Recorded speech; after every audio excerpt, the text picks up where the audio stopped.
All right, everybody, we are so lucky. We have AJ LoCascio in the house, and you should know. I mean, he's an actor, he's a director. Some of the roles he's done is Gizmo from Gremlins, Secrets of the Mogwai, Prince Lotor from Voltron, Marty McFly, Han Solo, but you might know him most recently from his role as Gambit on X-Men 97. AJ, thanks so much for being here. How you doing? Of course, I'm sorry it took so long. Yeah, I'm happy to be here. Man, I don't blame you for taking long. I've seen all these different interviews and YouTube videos you've done. It's like there's a massive Rolodex right now, but rightfully so, because Gambit, I think, stole the show for at least the first half of the season. Like, how crazy has it been? So. It's been crazy. Yeah, it's been wild. I mean, I'm such a big Gambit fan, period. So for me, Gambit's always been my focus when I'd watch the show, but for other people to pick up on it.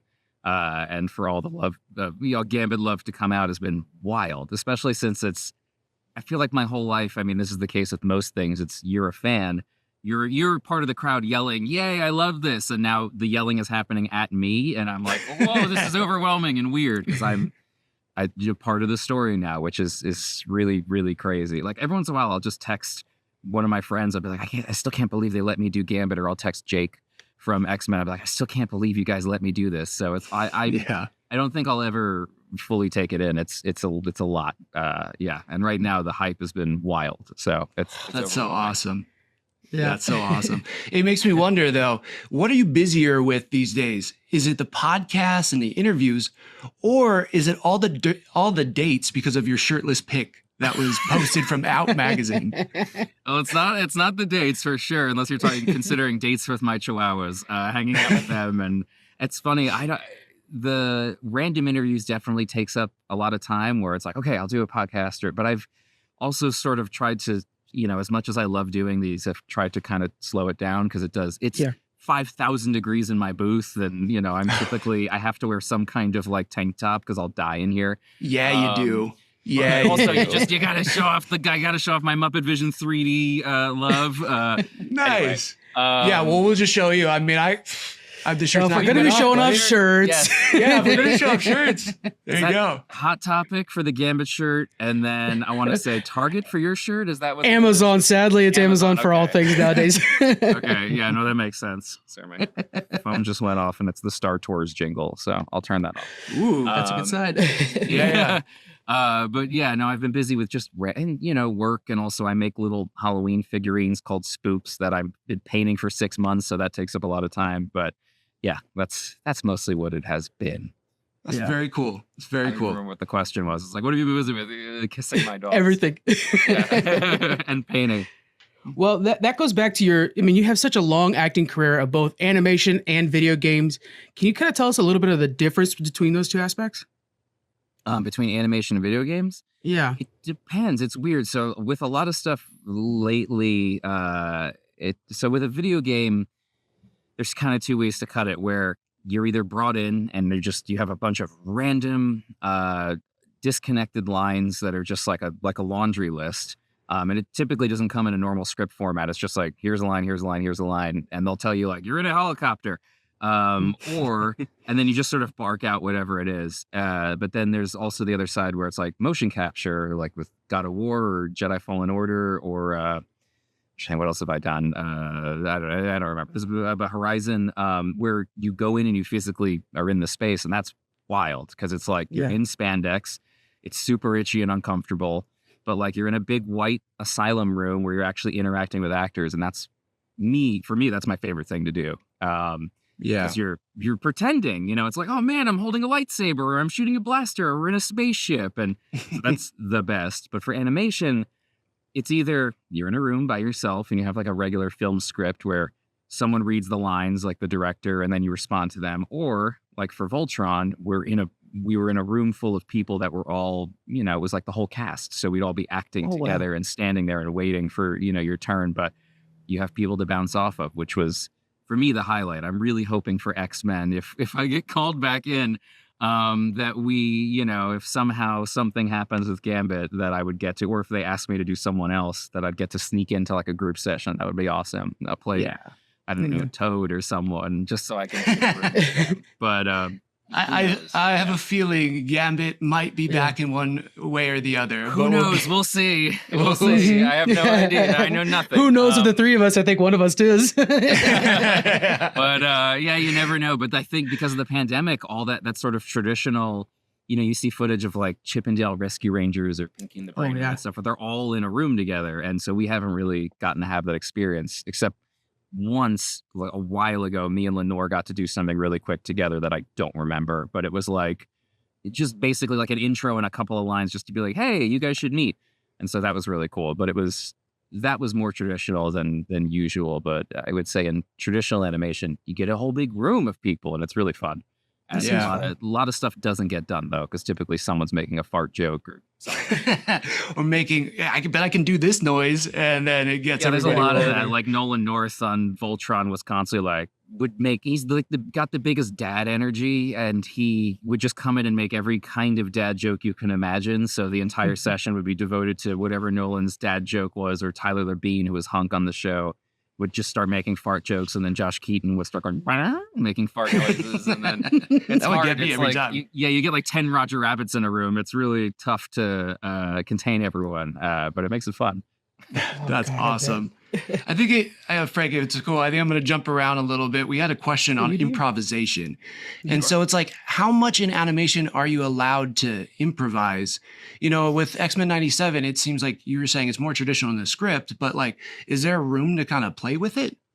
Yeah, I mean, I think all of them do. If you have a director who's cool, which is not always the case, sometimes you get people who are like, this is the word, it's gospel, you have to do that. I don't know why I made it's a pretty good Nightcrawler. Yeah, there you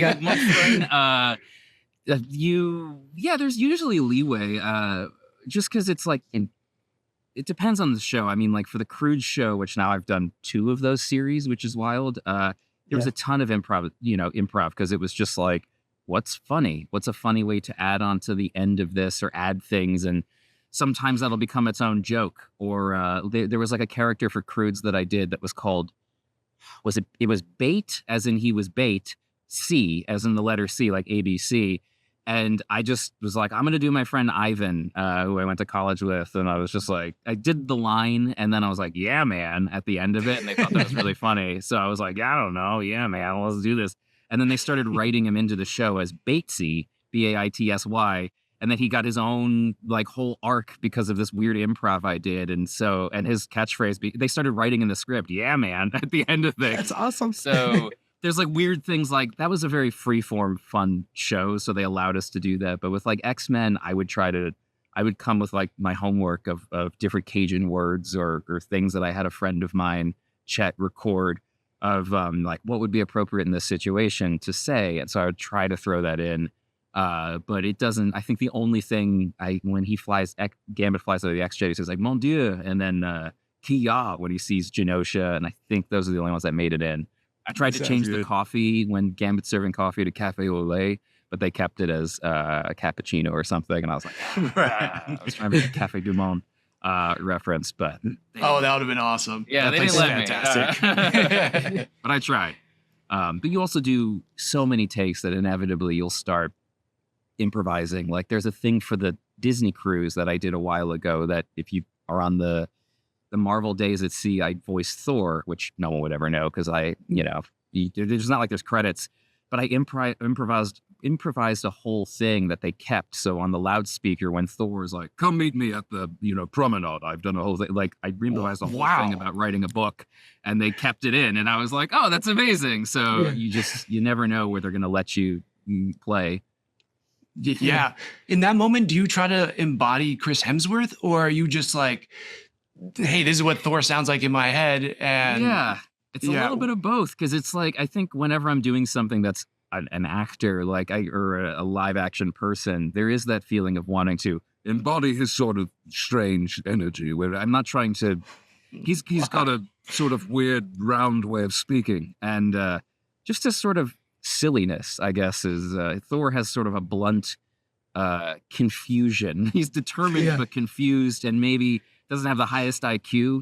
So he'll try to sound very brave and robust, but then he's not sure about whether that's the correct thing to have said. I guess you're trying to sort of just play the same notes as like there's how do I? This is a weird way to say it, but like there's some composers out there that do John Williams-esque music, where it's like, oh, they're Right. parodying or trying to do things that sound like John Williams for a Star Wars video game or whatever.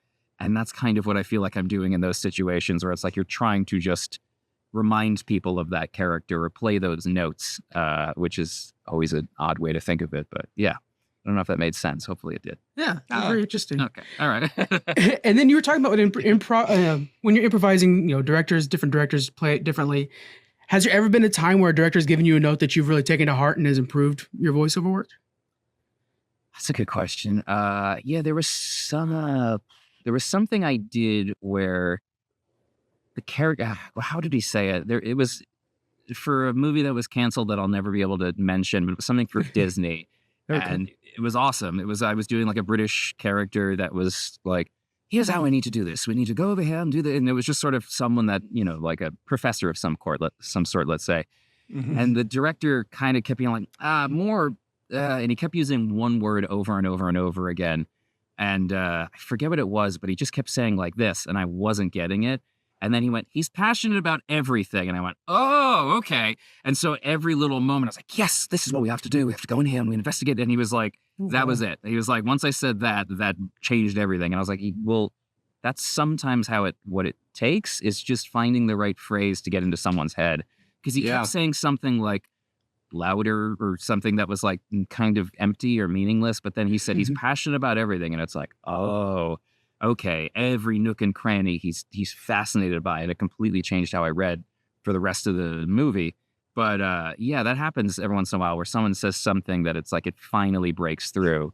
I was doing something recently where I was singing and the director kept saying softer or like less hard, less intense. And I was like, but I have to project. I don't know how to do this. And then the person who was with me playing the piano had me run through a bunch of scales. And he kept going, start as loud as you can and get softer, softer, softer, softer. And there was this like, oh, okay. Once I reached the point that he liked, he went, keep it at there. And I was like, oh, I couldn't have just discovered that on my own. Because in my mind, singing this robust song softly, I was like, am I going to be out of tune? It was it was really, really weird. But it took sort of some creative re-engineering to, with all directing, it's one thing to have a vision and be like, I want it to be like this, but it's another thing to be able to communicate that and in a creative way. Because sometimes you'll talk to an actor who could be the greatest actor on earth, but if you're not able to get them to understand what you want, you're not going to, it's just going to be weird. And so you have to be able to find a way to turn over your communication and reinvestigate it and go, well, try like this, and hopefully something sticks. But it's an interesting question because I don't think I've ever been asked that before. Well, to double down on that, I'm wondering, is it more common that a director is wanting to collaborate with you to find the right voice, or do they look for that voice first and hope that they don't have to change much? Depends. I mean, like with Gambit or Han Solo or Marty McFly or Figment or whatever, there's always something you audition to get that voice. And then sometimes you'll go in, like with Figment was weird because I auditioned trying to sound like Billy Barty. And that was sort of I had studied his voice and years before I'd even gotten the audition. And once I got in, they were like, so we want to change it up. And I was like, what do you mean? And so they were like, we kind of just want to use your voice doing Figment without any modifications. And I was like, oh, okay, that's not what I had prepared for. Right. So instead of it being me doing Billy Barty's voice at his normal baseline, which would sort of sound like this, and then they speed it up, I had to kind of bring it up here and keep it in my head. And there was just a different sort of process. So some voice directors will, like with Han Solo, it's weird because sometimes they want a voice match, like they want Han Solo, and other times they'll be like, we don't really want Harrison Ford. We want sort of this other thing that sits in his same vocal range, but is more playful or different than Harrison Ford would normally do, which is always a bit of a trip because you're like, I want to do the thing, I want to do it as accurate as possible, but I don't want to upset the director. So it's, a lot of directors you'll get hired for a voice, and usually they'll want that voice, whatever it may be. Like for Gambit, they wanted it to sound like Chris Potter at 20 something or however old he was when he started. And then they kind of let me off the leash as it was going. So they let me loosen up and not have to be so strict about it. Yeah. Yeah. When you were talking about like the director giving you the right word or trying to communicate it, it seems like that's a big thing these days where it's like, I like working with this director because they're able to translate whatever their thoughts are to me and I can pick it up. But it also made, for me personally, it made me think of my wife. It's like, I could say something to her. It's like, oh, we're going to do this. And then she's like, I don't even know what you're talking about. But then her friend can come in and say the same thing that I feel like I just said. I'm like, and she's like, oh yeah, totally. Like, wait, what? Didn't I just say that? Like, what's going on here? I have the reverse with my girlfriend where I'll be like, okay, what do you want me to do? And then we'll have a long conversation. I'm like, why didn't you start with that? Whatever the thing is. Right, yeah, and it's like realizing that it took that entire conversation for just the one word to sneak through, or whatever it is, the slight twist of a word to go, oh, now I get it. Okay. Yeah. I want to paint the wall yellow, not, like I whatever it is. You're saying legal notepads. I wasn't getting it. Like, what are we doing? Exactly. I was like, I don't understand. You want lines on the wall? Right. So much of human existence is being able to communicate well. And when you're a director on the fly, trying to be able to, and also it goes both ways, because there's times where I could see a director struggling and I'll offer them like, not through any, me trying to be like, oh, I know what it is, but just trying to connect with them where I'm just like, what about this? Or do you want it to sound like this? And they'll go, oh yeah, that's what I meant. Or try it like that. And so hopefully, if people are open to that, you can make those suggestions, because sometimes you get a director who's technical, like they might be someone who's a project leader but not a director, but they were given this position of director because it just made sense. There's a lot of stuff like that for theme parks. Sometimes you'll get someone who's like, yeah, I designed the theme park, or I designed the thing. All right, now let's get a performance. And it may not be their vocabulary. They may not be used to that. So sometimes there's an intermediary, sometimes there isn't. So yeah, it's a two-way street. Definitely. That's something you'd have to adapt to that I would not have expected, because very strange. We think all these people are super qualified for where they're at. Not saying that they don't deserve that position, but maybe they don't come from that artistic directing background that you might be familiar with. So that's crazy. You also said something about, it's very demanding. It seems like you said something about possibly straining your voice and finding the right level. What strategies do you use to manage your vocal strain and maintain your vocal health, especially when you're doing something that's, very important, like portraying Gambit? I mean, I'll typically warm up beforehand, which usually just consists of very basic humming and scales. And I'm not going me, but just singing and trying to warm up. Some yellow leather, and I can't even say it. Yeah, exactly.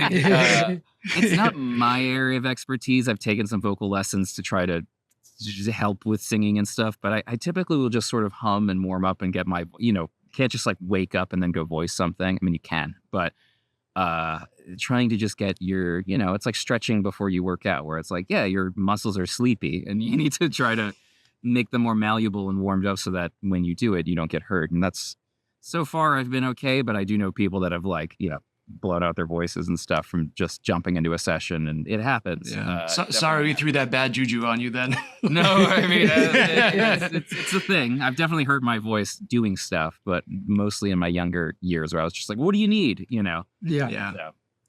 Yeah. And then with this one, of course, it's such a high prestigious demand, I guess I should say, not so much prestigious, but the fan base is eager for a Gambit. So when you're prepping for that role, what does it take to develop that position? Are you looking at what Chris Potter did and trying to just replicate it as much as possible? Or are you wanting to add your own little spice to it?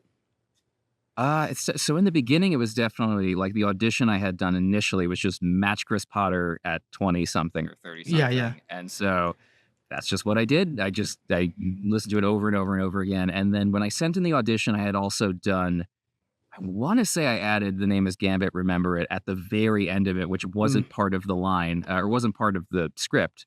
Really? Because I typically will do that with Gizmo and things like that. I'll just add a bit of something just to kind of stand out, but without being annoying.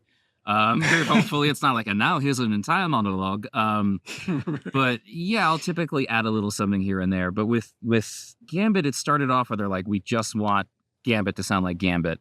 And then, as it went on, it kind of, they loosened up, and it was more just about him being very, intimate. He was intimate with everything. He kind of wanted to romance everything, for lack of a better word. So that we kind of kept playing with that. The idea that he was always seducing whatever he was kind of in the scene with, I guess is sort of the roundabout way of saying it. Yeah, those beignets were turning me on, so that makes sense. Exactly. That was kind of the through line that we went with, which was definitely part of the original Gambit, but I think that's just, as we played with it more and more, we got to loosen up and not be so strict about like, it has to sound like him. So yeah, which is fine by me because it's a lot less pressure. And I did also try to bring in my own, just from listening to different Cajun like podcasters and interviews and stuff, try to bring in a little bit of that, but it's also, I wouldn't say that the Cajun accent, that the authentic Cajun accent we associate to Gambit. I don't think that Gambit's accent as we know it is the most authentic Cajun accent. It's kind of the Canadian idea of what an American Cajun accent sounds like. So it's its own separate, because think about like when Chris was doing that back in the day, how the hell would he have listened to a Cajun accent unless he found like a PBS documentary on tape? Right. Because there's now I can Google and just be like, oh, cool, or reach out to someone and be like, how would you say this? But at the time it was, people, we forget how sort of. It's so distinctive. That's, as a kid, that's the accent you're saying over and over again as you're running around the house. And if he didn't kind of make it so a little bit outlandish, I don't know if it would have stuck with us so much as kids. Right, totally. I mean, the Cajun accent has there's a little more twang, and I won't attempt it now, but there's a bit of something else to it that is not necessarily Gambit. Gambit has sort of taken it and finessed it in a way that it's different. It's elevated and cartoony and comic-y. It's a weird balance because I had someone say to me, it was very sweet, but they were like, I just want you to know that like your Cajun accent was maybe, and I was like, look, I know it was a conscious effort. I know it's not the most accurate accent in the world. I was just trying to do Gambit, which is his own special thing. So yeah. It's like when like American media used to do like Australian accents, and it's just like so over the top. You're like down under and good day, mate, which I obviously can't do, but it's just like, whoa, they don't say that at every line. So Shrimp on the Barbie. Yeah, exactly. Yeah, right. But so I think this kind of leads into something I've heard you say in numerous places about this was your dream role. So you only really auditioned for this character. What was the most fun part about doing the role? And then like, why just do the one audition? Why not go for a bunch of other ones? You're crazy. Yeah, there we go. I'm a crazy person. Well, so there's two elements to that. So the most fun thing was just doing it. I mean, the saying the name is Gambit, remember it, which was a whole session basically on its own where we were like, we're screaming it, we're whispering it, we're doing it in pain, we're doing it. And then the line we wound up using was something we did months and months later where we were dubbing it over the actual footage. So we wound up doing obviously what was in the show. But just saying some of the phrases that I'd heard him say from, the original series was like really surreal. I kept like grabbing my face and I can't believe I'm doing this. Like, it's wild. And it's something that has also become, I guess, as actors, is something that we've now gotten to experience more and more as things get rebooted and you get to now step into the shoes of your heroes. And it never stops being surreal. It's especially now that it's not a fan film in the way that there are, you know what I mean? It's not something that like, not that there's anything wrong with fan films, but in other words, it's a continuation in a way that is rare. Right. Like Bat in the Sun, it's like this character meets this character. This is how we would imagine it happens. But this is saying this is the official story of how it continues. Crazy. Yeah. There's always, no matter how you slice into the back of your head, there's always a feeling of like, is this real? Does this connect? And somehow they did it with X-Men and people accept it as being canon, which is wild. Flawlessly. Absolutely. It's crazy. But what was the other thing? Oh, the auditioning process. Yeah, so it's stupid. And I know I've said this in other interviews, but like, it's so dumb to get a list of like 30 characters and be like, I'm only going to audition for this one. I would never recommend anyone do that, but that was just what I wanted. I was like, listen, if I don't get this, it's X-Men. I get it. It would change my life regardless to be any character, but it was the one that I felt the most like, this is the character I want. Like, I wouldn't want to be in the booth and some other guy's voicing Gambit. I'm just looking at him like, you got to be Gambit. Like, it's such a weird, I don't know. But it's incredible that you stuck to what was inside your gut. You know, because It's you've been in the insanity. business for a while. It's like you could have played it safe, but you're just I should something have. in your Yeah. heart just was like, I need to do this. That's pretty amazing. It doesn't make any sense. It's very anytime you get cast as anything, it's a miracle. Because you thinking about how many, dozens we do a week or a month or whatever it is, and it's just like you just don't hear anything back. So to get this, and as far as I'm aware, I mean, it's the weird thing about these projects is you always assume someone that's like maybe a famous voice actor, which this is often the case for a lot of roles where they'll just get called in. It's like, yeah, we'll call in so and so. I'm not anywhere near that status yet. Maybe X-Men will help, but like I stood in line like everyone else. Like I didn't do. There wasn't any special like, oh, you're on a list of 5 guys that we're going to reach out to, and we want you. It was literally just everyone got this audition. And so it makes it even more crazy, that I was like, I didn't audition for Beast or Wolverine or Cyclops or any of those guys because I was like, I just want Gambit. He's the guy I love. So, because to me, X-Men is Gambit in my own world. Like, I would watch the show for Gambit. So, I was always disappointed as a kid that he wasn't in the movies. But, I mean, in hindsight, maybe that was for the best because he kind of is his own thing. It would have been weird. Yeah. And now you could do it in live action. Who knows? I don't know if they'll ever cast some random voice actor. It's too political out there. But hey, if someone's feeling brave, I'll gladly audition. But it's insane. Don't ever do that. If there's anyone listening, don't ever do that. It's crazy because the odds are way stacked. They were way stacked against me. That's like buying one lottery ticket and then winning.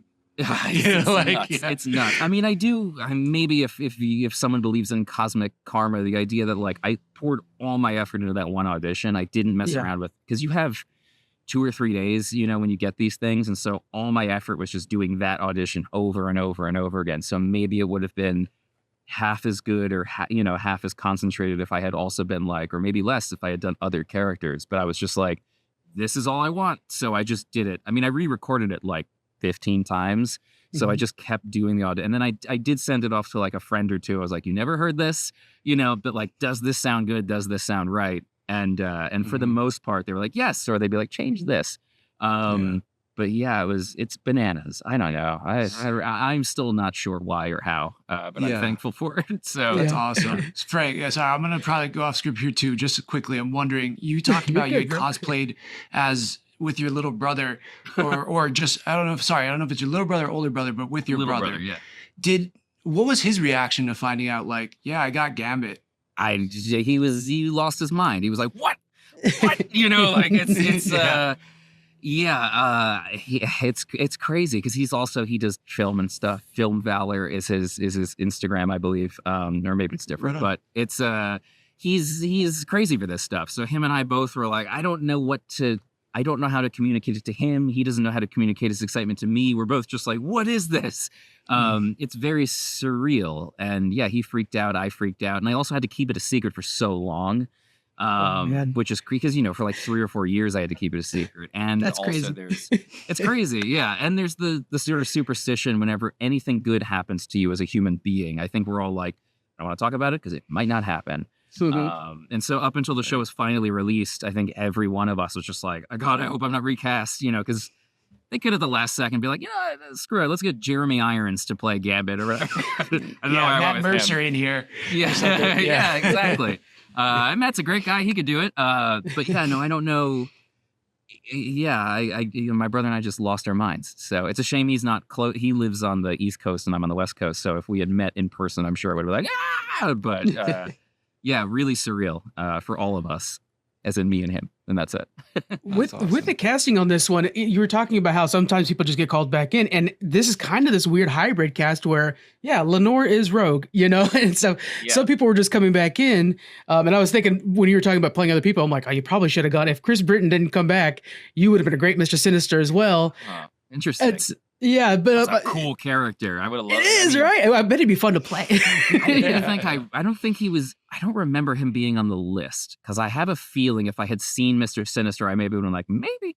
But I don't remember Sinister being there. They might have already reached out to him at that point because I know that there was sort of this long casting process where some people were part of it, others weren't, and Yeah, it was long and lengthy and confusing because it's interesting too to talk to some of the cast where I'm like, I'm pretty sure that my callback was in like June or July, and then some of those were in like September, and maybe I'm misremembering it, but it sounds like it was a long, annoying process for the casting directors. And I had friends that were possibly going to be certain characters that I was like, oh my God, we could be in this together. And then as people dropped out, I was like, oh no, it's like being in a horror film where I felt like the final girl, where I was like, oh.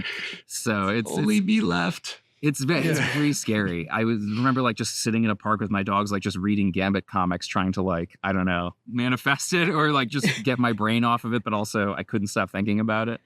Really stressful to take a swing at something like this. Is that where the idols of Gambit on your windowsill there came from? That's your like shrine? There's the I don't know what the Funko soda thing, and then the little guy that came in like the 4-pack, which is hilarious. Looks that's awesome. I didn't mean to. Looks nothing like the render on the back of the box, which is funny to me because the back of the box it never did. Fully rendered. And I was like, that's not.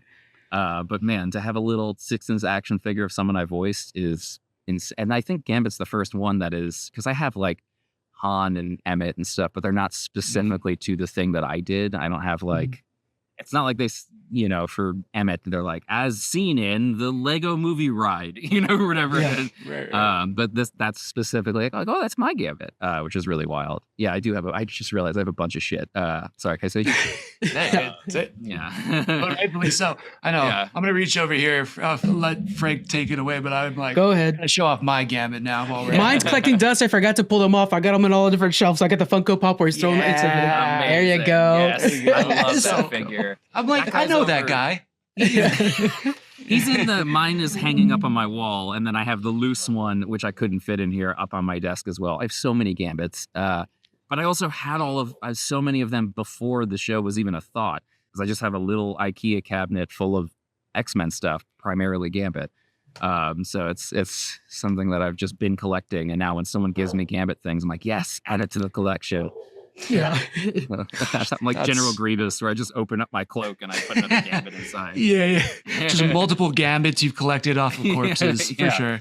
I have a metal one in here, so maybe I moved him. I had the one apparently made of lead that was recalled is somewhere in here. That's amazing. Do not get poisoned by that. I know. Very sharp staff, too. One of my friends gave it to me in college, and I've had it ever since, but someone just told me recently, like, oh, those were the ones that were recalled. And I was like, I didn't know that, but I haven't been eating it, so hopefully I'll be able to. Yeah, for sure. It's probably going to be worth so much money down the line, too. You're going to be like, rare. If I need anything, I can retire off this. So a little poisonous Gambit. Definitely. So you talked a lot about like the casting process for the people that did, make it, and now you've been able to interact and hang out with all of them. What do you think you're the closest to now out of the cast? I mean, I'm assuming Lenore, but it might not be her. Well, Lenore, it's weird because when I met Lenore, I was like, I feel like I've known you a million years. Like, even though she just feels very familiar to me as a human being. She's very open and sweet and kind and just is that person. If you've watched one interview with her, you're like, yep, I get it. Totally. I got to meet her at WonderCon with you and then LA Comic Con, and she's so sweet. Yeah. She's just totally amazing person. I don't know how she does it too. She's everywhere. Like every time I look at my phone, I'm like, how? Like, they talk about Taylor Swift, like on a jet to go 1 mile. I'm like, how did you get in Canada and then Belgium within 3 hours? I'm like, she's everywhere. I'm very close to Lenore now, thankfully, which I would love to hang out with her more, but hopefully at different cons and stuff we'll get to. But Matthew, who's Magneto, I've known for years. So, which is really funny because how did it happen? He texted me, or maybe I texted him because I asked, I was like, who's playing Magneto? And when I was in my first session, they're like, oh, a guy called Matthew Watterson. I was like, that son of a bitch. Because there became this running joke between us that if one of us books something, the other one's going to show up, because we just started booking things together, which has been great and fun. And but it got absurd, where I was just like, how are we in every project together? But he was Kratos and I was Atreus for years in the previs for God of War. So before they brought in Chris and Sonny, who were them, like the actual actors, we did all their blocking and body movement and scenes and stuff. And then we had our own characters on the actual game. And then we worked on the second Jedi game together, and we were in the Crude show together, and we were in Doom, where he was Doom guy and I was the intern that was like talking in his ear the whole time. But we've known each other for years now, so him and I are probably the closest. I'm developing relationships with Holly, who's Jubilee, who's wonderful, who's a Spitfire, and Chase, who's Cyclops, and Guy, who's like a puppy dog human. I mean, the whole cast is incredible, and it's a JP I've known for a long time, who's Morph. If I'm forgetting anyone, I'm sorry. I got to look at the who else is there. Okay, Definitely. So everyone. Isaac I've known for years too, who's Bishop. Him and I have worked on some stuff together, but not really. He was on Voltron as a character, but we didn't really get to cross paths. So it's wild. Wow. It's weird to be in this group of people that are all we've all had very distinctly different careers, and now we all get to sort of hang out and be friends. And Ross, who's Xavier, I've known of through friends for a long time, but now we actually can hang out and be like, I love Indiana Jones. You love Indiana Jones. You know what I mean? Like silly things like that, where you're like, well, let's talk about stupid stuff. I love you in Walking Dead. Let's talk Walking Dead the whole time. I've never seen him in Walking Dead, but he seems like a nice guy. Oh, he's so good in it. I didn't know the show was still on. For real. Point. I think I stopped at like season 2 or 3 and then just forgot it was on, which is no knock at Walking Dead. I just literally went and watched other things and forgot. Also, it was so stressful. Right there, it's like Game of Thrones. It absolutely is. Towards the end, it was essentially a soap opera with zombies. So it got crazy. Too stressed out. I can't. I need soft, like happy. I'll just watch Bluey. Right. Yeah, that gets pretty intense too sometimes when they're about to move and you're like, what's going on with this family? Totally. I can't deal. Sometimes Bluey's way too emotional. Right. Definitely. Now, obviously Gambit, I'm assuming Gambit's the answer to this, but what do you think is like your most satisfying role in the past? Satisfying role? That's interesting. I think Han, voicing Han for Lego Star Wars is probably, because it's unlike other things, there's sort of a, Marty McFly when that first happened, but because that was your first professional role, right? Yeah, which is crazy. But there's a certain amount of like rehearsal or preparation with Han that like for years and years and years I've been working on, and not even working, I would say, just like interested in doing the voice and doing impressions. And it was something that I would do in private. I wouldn't really do it for friends because I thought that was kind of goofy or maybe disrespectful. I take it too seriously. So to get to do Han in a couple different things, but I think the video game, the Lego Star Wars, the Skywalker Saga, where I was replicating lines of his, was for sure the most satisfying, because it felt like the thing I think of, like I was talking about with John Williams, is like, it's like getting to play a jazz song that you've heard a million times and trying to hit every note. There was a moment that was awesome, 2 moments actually, where I sent my audition off to my agent and she responded and said, hey, you accidentally sent me the reference. And I said, that's not the reference, that's me. And she was like, what?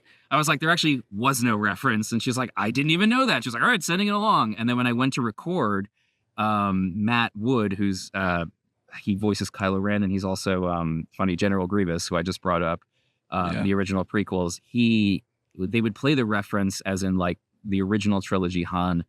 They would play it 2 or 3 times, and then I would do my line. And there was a handful of times where he went, okay, AJ, go ahead. And I was like, I just did it. And he was like, what? And I was like, I just did the line. And he was like, oh, I thought it was the reference playing more. And I was like, nope, that was me. Which is like the coolest compliment. I'm not trying to make myself sound like super badass, but but it does sound like the biggest compliment you could get. Yeah. It's like, I already did it. I just did it. Yeah, which is great because I was like giddy. I was like, dude, I just did it. So that was really, because it's also like you only, I don't know. My mom and dad would always give me crap as a kid. They'd be like, you're so athletic. Why don't you do any sports? And I wasn't interested in sports. I just find them boring. But then I started doing gymnastics. And I was like, oh, this makes sense to me. Like, I like this. Spider-Man does gymnastics and the X-Men do gymnastics, doing flips and stuff. So I finally felt validated. And then I stopped doing it because I was, I went to college and there was no way for me to do it. But with like Han Solo or Harrison Ford in general, there's this feeling of like, man, I've been practicing this my whole life. So to get to finally use it, I'm like, I feel so satisfied. And hopefully there's more one day. But in the meantime, I'm just thrilled to bits that I got to do that. And the Gambit thing is out of nowhere, to be honest. Like, yes, I had done like, are you an assassin or a thief? But that's not, I wasn't working on it in the same way that I was working on Marty or Han, or I'm trying to think what else, Figment. those were things that I would obsess over. Like I know Corey Burton does that too, where he's like the Haunted Mansion voice in the Haunted Mansion Holiday and Captain Hook, and he's also an obsessive person where you'll just listen to things and repeat them for fun. So to get to do that with different characters, that to me is always the most satisfying, even though they're not original per se. It's like, oh, cool, I get to perform my I don't know, my tribute act, I guess, is very fun. Oh man, that's so amazing. I feel like this question is going to be a little redundant then based on what you said. But, please, go ahead. Which is like, I guess, how do you continue to grow and increase or improve your craft? Like, is it just repetition? Or are there specific things that you do to really get this technique down besides just practicing over and over again? I think it's always evolving. It's weird because I have different weird facets of like for Crudes, the character I do is such a goofy. He's like, wow, cool, mom. Yeah, whatever you think. And it's like, I love that voice, by the way. Oh, I do too. I can't believe I've gotten to voice him for a decade now, which is crazy because it's not a character people really talk about. Like if I go to a con, I don't even bring prints of Thunk because no one's ever asked. Once someone asked me for a Thunk print out of like however many hundreds. But I love that character. And so there's so many different facets. Like with Thunk, you're always trying to find the silly in things. And there's some characters that are like that, where you're trying to find the joke, and working with people like Gray Griffin or D. Bradley Baker, where you're watching them do that. And you're trying to pick up on like, okay, what's appropriate? What's funny? When are you allowed to do this is one aspect of it. And then for things like X-Men or God of War or any real video games that are grounded, there's another side to it where you're supposed to be real, essentially, where it's like, this is a real, like Skildor in God of War was an interesting one because they wanted me to err on the side of cartoony. Like that was one of the things that Matt and Eric told me, where they were like, we want you to kind of like, he's a bit of a modern character to some degree. Basically what they said is like, just do you. And I was like, do you want me to make him more grounded? And they're like, no, we kind of want to make him his own playful thing. So I had to sort of find the middle ground between real and sort of silly in a way. And then, but yeah, they're all, I guess, for on camera, for video games and stuff, things tend to be more grounded. And so trying to find an honest performance is something you're always chasing, because it's very easy to forget when you're behind a microphone what feels authentic. Whereas, like even like Prince Lotor has like there's a pump to the way he, there's like a specific sort of unrealness that would maybe work in Bridgerton, but not necessarily, something more grounded. So yeah, I guess for me, it's just trying to constantly pay attention and evolve, and hopefully, be listening and learning as much as possible. But I don't know. I'm just making this up as I go. There's just as a quick side note, a quick side note to this conversation is, I start dropping names of characters I love. I'm like getting more and more geeked out on the end. I'm like, oh, that's so cool. Wait, which character? You mean D and Gray, or characters? Characters, yeah, the characters you've played in the past. It's just like, oh, that's right. God of War and stuff like. Oh, it's been exactly, because I've never played it, but I know Frank, you've played God of War, right? And I'm telling you, how is HBO? Well, I guess Prime's actually working on it, but that needs to be a live action series for sure. It's such a wonderful story of father and son. Crazy. I don't know how they're going to do that. It's so I don't know. big. And so I can't even imagine who they would cast as Kratos, and who they would probably be Dave Bautista or something. Yeah. Well, I wanted to ask, just to touch on that, the fact that you were saying, your practice and stuff like that. Did you go to any schooling for voice acting? I've actually gone to school with some audio engineers, and we had to like interact with voice actors, and there's very different energy in the room. The theater kid energy with the nerds that like to like push buttons up and down. So funny. I actually, weirdly enough, when I am around theater kids, I recoil, which is no shade on them. It's just, I just can't get down with that energy, which is that's what's so funny about voice actors is there's two kinds of voice actors. I feel like voice actors that want to do their job and go home, and then ones that are desperately seeking validation and want to do impressions for you. And there's not necessarily anything wrong with either one. It's just, it's a different kind of energy, and it's extrovert versus introvert. And I'm very much so an introvert with extrovert tendencies, where it's like, I like to perform but I want to do it in its proper venue. But yeah, what was I didn't go to any sort of formal. I went to film school to make film, and then there you go. Was kind of doing stuff for friends and stuff, and that was what I guess my intro to acting was. Other than doing stuff on the side for, as a kid, I'd make movies, and I was a Jack Sparrow impersonator for years in college, is like how I made money in college, which is a wild thing. But that was how, at a theme park, or no, just around the East Coast. I would like fly. People get hired to like go do treasure hunts in Florida and like open up Planet Hollywoods as Jack's. It was really wild. But it was just cool. Me with the costume I made, and then it became this little side business. Is how I survived in college.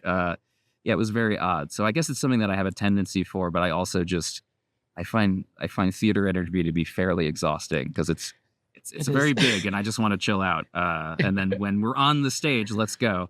But in between, I'm like, all right, I'm tired, guys.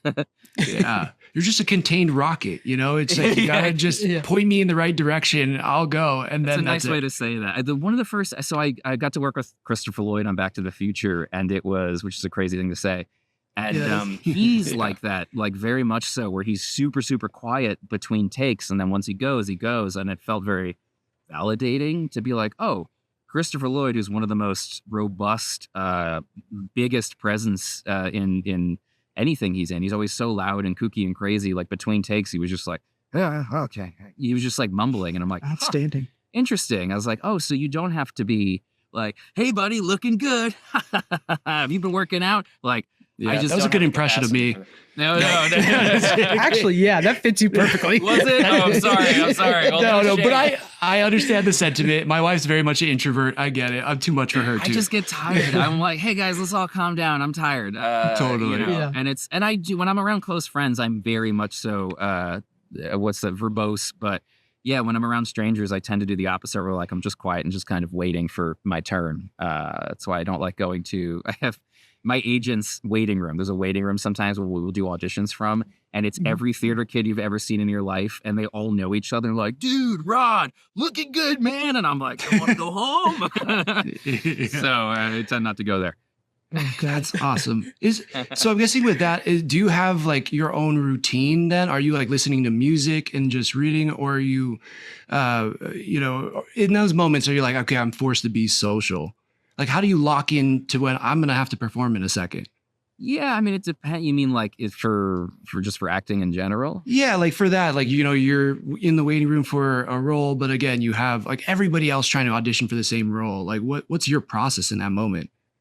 I mean, I guess to me, hopefully, I mean, I do get nervous, obviously, especially for like X-Men. I was nervous as hell. But I don't know. I think of it like someone fires off a gun at the beginning of a race and you just run, like, or in other words, it's like, I don't feel necessarily like I have to psych myself out. There's a lot of method actors that I find very odd or disarming, where I'm like, I sort of prefer the British way of being, where you see like Ian McKellen, it's like it's a job. You show up and you do the turn thing. It on. Yeah. Yeah. It's like if you hopefully when you read it and you understand it, that's mostly all you need, or it should be. Like people who are like, I got to get into the headspace of this moment. I just don't. It's a me thing. I don't understand it because I don't feel it's healthy to have to live through those things, have to be in that space for longer than the script or the shooting requires. So I don't know. I mean, I'm not saying it's the best way. It's just my way, as I like to, all right, now I'm on. And usually I have enough of that nervous energy when I'm like for Gambit's a good example of like going in and doing the callback. I'm so nervous going in that's that energy is I'm like, oh, hi. Okay. Yeah. Like I'll read the thing. And so all that's spewing out.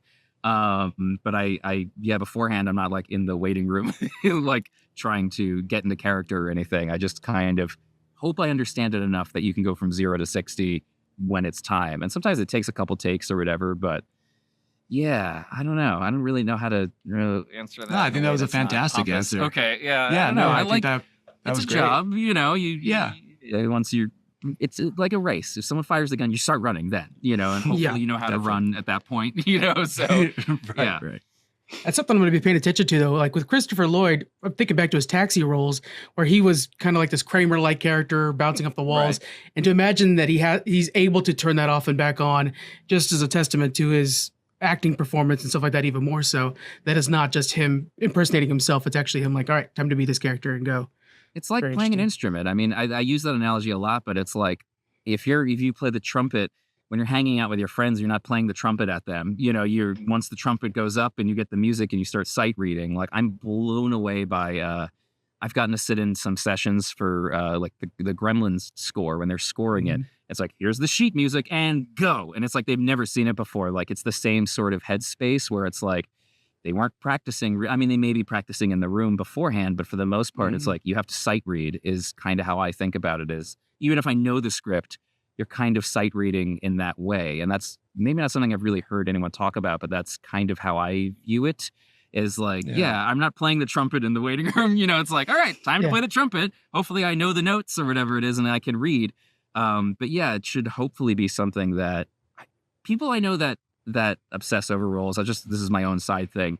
I find it very mentally unhealthy, like Man on the Moon, or what was the Jim Carrey thing where he's like, the whole time. Where he fully bought into that role. Yeah, I don't think that's healthy. I don't think it's right. It's a job. You know, you can enjoy it and live in it when you're in the moment, but it shouldn't extend beyond the scene, because otherwise you're hurting people, typically is how that goes. Or I've been on sets with people with even just mocap where this one guy who was, I won't say who it is, was playing a character where he was being very mean to me the whole day. And then afterwards he dropped character and he was like, hey man, it's nice working with you. And I was like, no, it wasn't. It's like, you were an ass all day. And I could see, and someone told me, it's like, oh, he's a method actor. And I was like, yeah, I don't like that. Yeah, no reason to be mean to me all day because still a dick. Here to play some character that I don't enjoy that. It makes everyone's life miserable. But I understand people want to escape from reality, so they use that as an excuse. So this makes me really wonder. Okay, you get the script for episode 5 of X-Men 97 this season. Yeah, right. You're so stoked. You get this dream role. Take me through that. We were all gutted, my friend. Yeah. That was a tough day. I was so upset. Yeah, they called me before, so I got the role, and then I want to say like 2 or 3 weeks later, they went, "Hey, so you're still on the show, don't worry." And I was like, "But," and they were like, "But what's coming?" Yeah, we're gonna kill him off after episode 5. And I was like, "What?" And I was like, "What?" Yeah, because my agent had called me and was like, "This is a big deal. There could be multiple seasons. Who knows?" And I was like, "Yay!" Right. And then, it's like, you get 5 episodes. And I was like, oh. And so I had to go through like a legitimate mourning process of like, wait, no. It was not only is it Gambit, who's like one of my favorite characters ever, but yeah, it's a job as well. It's something that hopefully, helps you eat. And you hope to keep working and there's a lot there to unpack where you're like, oh, I have to now live through this death, physically too, where you have to go through the effort of dying, is a lot. It's a lot to unpack. And I was really upset. And I kept being like, you can't just like kill Morph again. Sorry, JP. It's easy. I'll show you how to do it. I have the episode. Sorry, JP. I've joked to JP about that a bunch. Where I'm like, I should have just killed off Morph. But no, that would be terrible. I love Morph's probably my favorite character in the current iteration. Gosh. Yeah, it's so funny. I didn't expect how much I would love that character. Yeah. I hope Morph stays around forever. Morph's been through enough, but I love that character to death. I'd be very upset. Honestly, I mean, there's not anyone that I would want to kill off unless, as something introduce someone new and you're like, oh, who's this? Oh, okay. You get rid of Gold Balls or whoever that one character was. Yeah. Gosh, I would love if Gold Balls shows up. That'd be amazing. I'm such a fan of the Krakoa era. They reference like, and it's not like you make Gold, but I feel like Jubilee said something about him. Okay, yes, she did. Exactly. But yeah, the process to wrap it up in that answer is I mourned. I like legitimately mourned, but in its own way where it's fictional, it's just painful. But I was like, listen, I'm happy to be any part of this. If I was just his fight efforts or a cough for Gambit, I'd be thrilled. So to get to be any piece of it is still such an honor. So it's bittersweet, but it's also like, yeah, it's cool.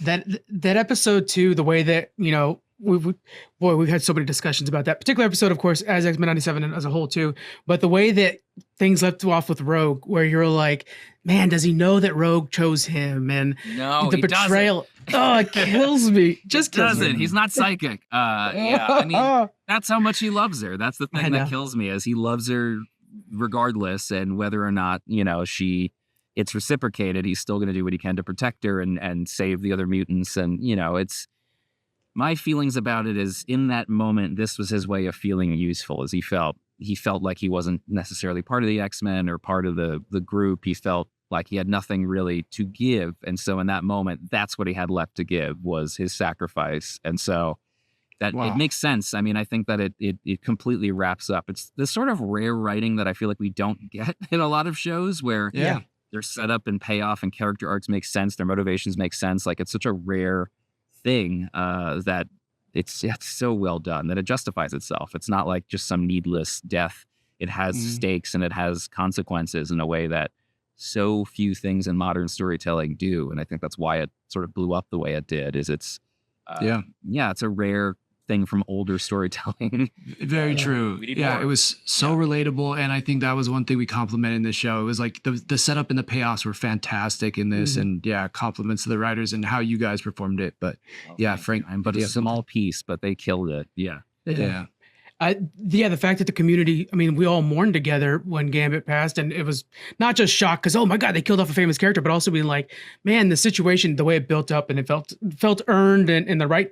That's the thing, right? When Gambit's doing it, you're like, this is what he should be doing, and that's the part that sucks. It's not just like, oh, they killed off a character for nothing. Yeah, totally. I mean, it's because Gambit has been kind of the butt of a joke too. Even in the original series, he's kind of a jokey, silly character. Yeah. Rarely was making hard decisions in the way that like Rogue or Jean would be. So for him to make this decision in the wake of the circumstances, it's like, yeah, it's brilliant. He got his due, or he got his respect in a way that is not something that has happened for him much in the past. So because I love him, I see lots of depth in Gambit, and I think he's a fun, he can be a bit of a goofball, but in a way that's like, I don't know. I just love the shit out of Gambit. He's such a charming character. Totally. Yeah, I'm hoping we explore him and Storm's friendship at some point in the show, because I really think that's just flashbacks. They could do the original, the original. Oh, that's right. I forgot Gambit's not coming back.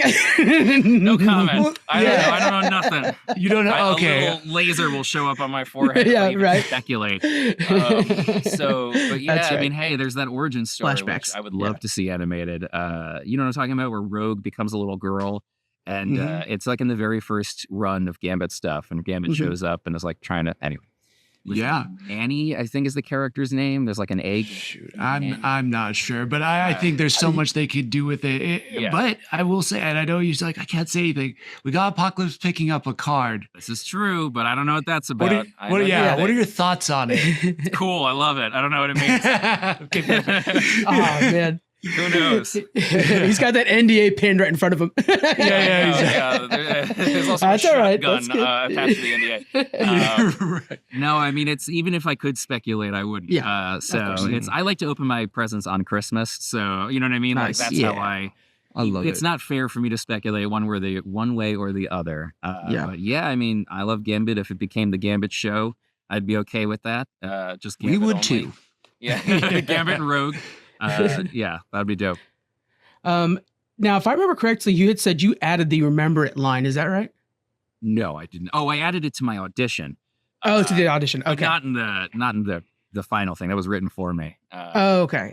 Yeah. The way that Lenore uses it later on when she's fighting, and just like the impact that had on us as fans when we're seeing Lenore use Gambit's lines is like, beautiful. I got goosebumps just thinking about it. Yeah. No, it's. No, I didn't. That was very much so added. And I do remember being nervous about how to say that correctly was the thing. As I mentioned it before, but like we went through a bunch of different iterations of, are we yelling? Are we whispering? What is the volume of it? And at some point we yelled it and I was like, I don't like that. I was like, and they were like, yeah, we don't like that either. Yeah, it was really goofy. And I mean, like I Dragon Ball Z or something. Given the context. Yeah, exactly. Like, But I was like, I hate that. That feels very disingenuous.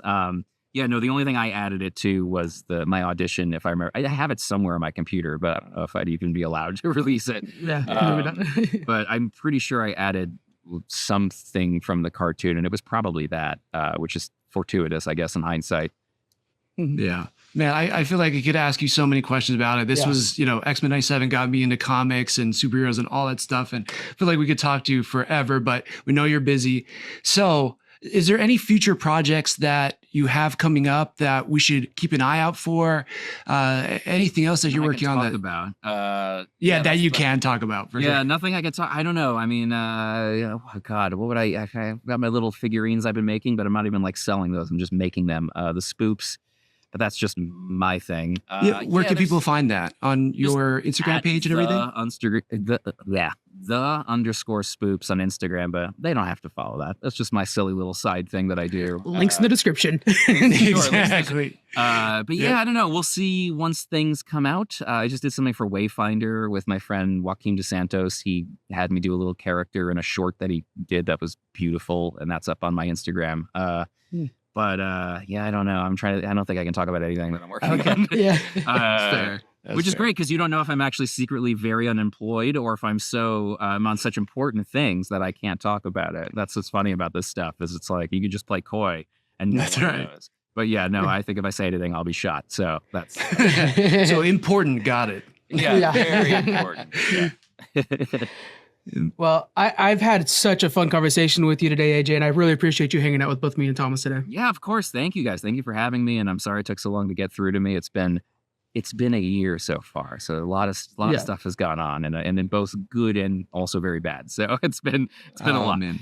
Yeah. Well, you brought us so much joy, I want to say, this year already. And just, you're so kind. You are so just inviting. It's just been awesome to even sit down with you and chat. But thank you so much for doing it. Yeah, thank you for awesome. being memorable with your cool shirt. And that I remember the sleeve and the whole.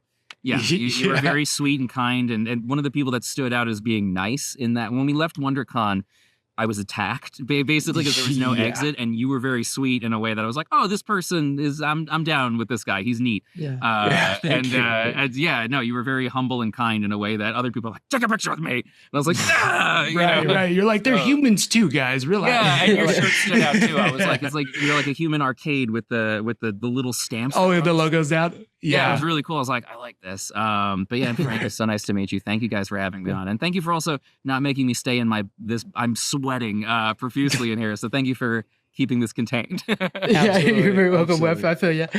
All right, guys, thank you so much for joining us, and we'll see you on the next one. Bye. Aloha, everybody.